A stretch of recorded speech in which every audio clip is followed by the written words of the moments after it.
Hello tout le monde, je vous retrouve pour le tirage de la semaine du 2 au 8 mai. Les énergies de la semaine, semaine de nouvelle lune, j'ai envie de dire, on a eu la nouvelle lune le 30, donc on est encore en plein dans ces énergies. Comme d'habitude, 3 paquets avec le tarot de Marseille et l'oracle Lama. Je vous laisse choisir le paquet que vous voulez, le premier, le deuxième, le troisième. Hop, et on est parti. Alors, si vous avez pris le premier paquet avec le tarot, on a d'abord l'impératrice. Donc si vous êtes une femme, elle vous représente en fait, l'impératrice. L'impératrice, c'est une femme d'intelligence, c'est une femme de réflexion, c'est pas une femme qui s'emballe, hein. Vous voyez, elle est sur son trône, elle est posée, elle est ancrée, elle n'est pas dans l'impulsion, elle est dans la réflexion plus, dans l'intelligence. Si vous êtes un homme, ça peut représenter aussi votre état d'esprit actuellement, ça peut représenter une femme dans votre vie, mais en tout cas, c'est une carte plutôt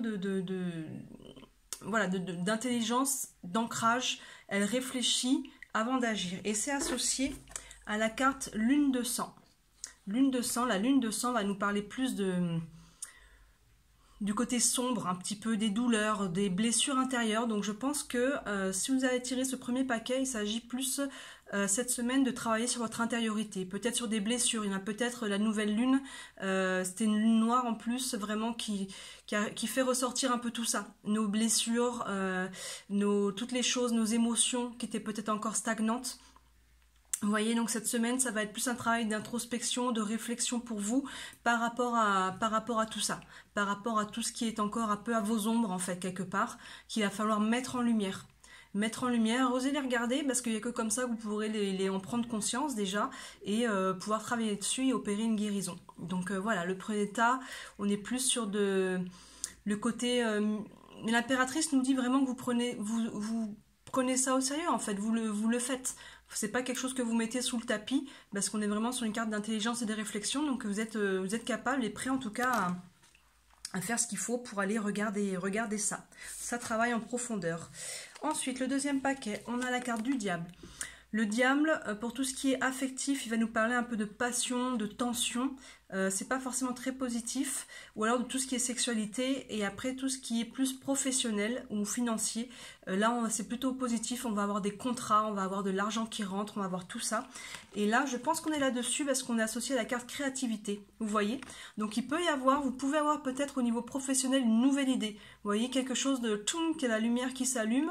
Et ça peut déboucher sur quelque chose de financier ou sur des contrats professionnels ou sur quelque chose en tout cas qui peut être intéressant pour vous. Vous voyez, le diable associé à la créativité, pour moi, ça le rend vraiment quelque chose de positif. Et dans tout ce qui est financier, professionnel, le diable, c'est une carte très positive. Donc, associé à la créativité, moi, je pense que les deux peuvent être liés. Donc peut-être que vous pouvez avoir une idée, ou en tout cas votre création peut vraiment être un peu décuplée, et ça peut être source vraiment d'en faire quelque chose au niveau financier ou professionnel. Donc ça peut être une créativité à côté, hein, pas forcément professionnelle, vous savez, vous avez peut-être une passion à côté et que vous pouvez vendre peut-être des objets que vous fabriquez, vous voyez, ce genre de choses, et ça peut être aussi lié à ça, hein. Mais voilà, pour moi les deux ensemble, créativité, vous voyez, c'est quand même lumineux. Avec le diable, je pense qu'il renforce ça. Il y a quelque chose peut-être pour vous de ce côté-là cette semaine. Voilà. Ensuite, le troisième paquet. Intéressant. On a la carte du soleil. Donc là, si on est sur un domaine, on va dire, affectif, on est vraiment sur l'amour. On est vraiment sur une carte, c'est le bonheur, c'est vraiment le côté chaleureux. On est vraiment là-dessus. Et puis pour n'importe quel domaine, d'ailleurs, le soleil, c'est toujours une carte très positive, hein. C'est une carte qui vraiment apporte de la chaleur, apporte du bonheur, apporte de la réussite. C'est très positif. Par contre, elle est associée à la carte manipulation. Donc il semblerait que ce bonheur, quelque part, puisse être freiné par des manipulations. Alors que ce soit vous qui soyez peut-être dans un comportement manipulateur et que du coup, peut-être vous mettez un petit peu des freins à la relation dans laquelle vous êtes ou que vous voudriez être. Ou alors c'est quelqu'un de avec qui vous êtes en couple ou quelqu'un extérieur à ça qui est dans cette énergie de manipulation et qui peut-être vient mettre une ombre au tableau. Ça, c'est pas impossible. Vous voyez, parce qu'on a une carte très lumineuse, vraiment le soleil, avec la carte manipulation, il y a vraiment des choses pour moi qui viennent mettre une ombre là-dessus. qui viennent mettre une ombre sur cette lumière du soleil, parce que la manipulation, les deux, vous voyez, les deux ne vont pas spécifiquement ensemble. Donc c'est qu'il y en a un, et manipulation qui vient un petit peu contrecarrer ça.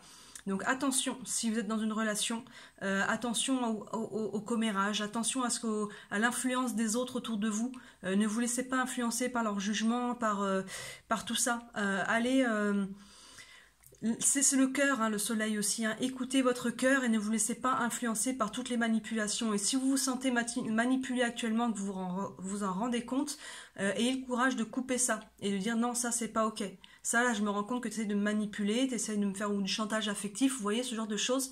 Donc coupez ça, que ça vienne de votre couple ou de l'extérieur.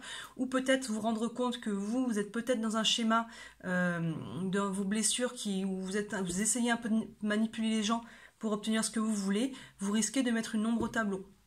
Donc voilà, si vous avez tiré le 3e paquet, il y a quand même des choses qui brassent un peu.